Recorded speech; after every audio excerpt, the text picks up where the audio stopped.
نویسکار کرد دلدار بدرخان گوتارک لسر اکانت خواهی فیسبوک به ناونیشانا عفرین بریبریا پکک بروکوی ده دچه نویسیه. و تیدا باسا رولا پکک به ویران کرنا عفرین دکه و پشتره رادس کرنا وی جبو رژیم سوریه و هر وها دبیجه پکک رولک مازن ده جهف خستنا جواکا کردی لعفرین ده لیزه. نویسکار کرد دلدار بدرخان دبیجه هر کس دزانه ده دسپیکا درباسبونا پکک جبو ولاتی ما او آلیگر رژیم دکتاتورا سوریه لدجی اراده گل کردو داخوازین وان بونه. پشتان کردان به سیاستین خواه ین چوتشکاندیه. او سیاستین که همی به آرمانج و پیلانین پیشوقت و لیکولینین دارشتی و آمده کری جبو پاراستنا رژیم دکتاتورا سوریه یا که عرشوی هات هیجاندن پشتی آزادی خوازان دنگ آزادی ده آدار سال 2011 ده بلند کرو داخوازا روخاندنا حکمداریا و یا تولیتاری دکتاتوری کرن. و پکه که حول خواه دانک و کردان دبن کولتی و ستمکاری و دکتاتوریا رژیم ده بهیله.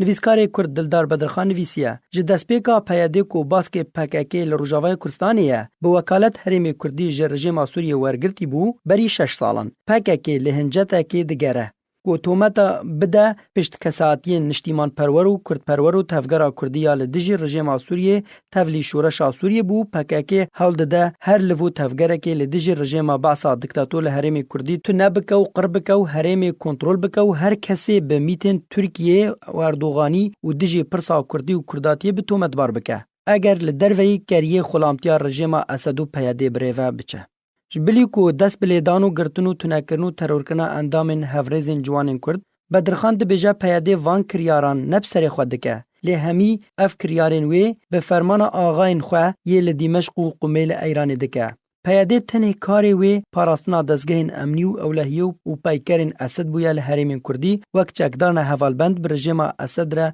دروجاوای کردستان ده دینه ناس کرن. نویسکار کرد دلدار بدرخان باله دکشینه سر عفرینی و دبیجه لوی داره دوی ام بزانن چل عفرینی چه دبه و عفرین بروکویده دچه. چارنویسا وی باجاری و ملتی وی چیه؟ ده دست وی گروپا دکتاتورو و هوفده یا کو بازرگانی به پرسا کردی و گلی کرد بدریجه یا 40 سالی دکه خوینا خورتین کردان ده شرن خواه یم مبزدار ده درجینه. نخواستم که ام دزانن ترکیه هزا خواه با آوائه کی مزاجی بریوی ناده عفرینه بی کو چرا کسک انگو دول اخدر جه امریکا جه آلیه کی و جه روسیا آلیه کی دنوه نبه. وقت چاوه ام دزانن که رژیم سوریه مینا بیدقه که ده دست روسیا دو بشار اسد مینا کو گرتیگه هک روسی یا برفره ده. نویسکار کرد بجا پشتی راسپاردنا و موفگین ده سالاداری ده روجاوای کردستان ده دست پککی ده و وی زلالبونی ده روشا سوریه ده و نزیگبونا سیاسی ده نافبرا امریکا و روسیا و ترکیه ده دیار بکو عفرین بر و قرکرنو رو خاندنی ده چاو و روژن بی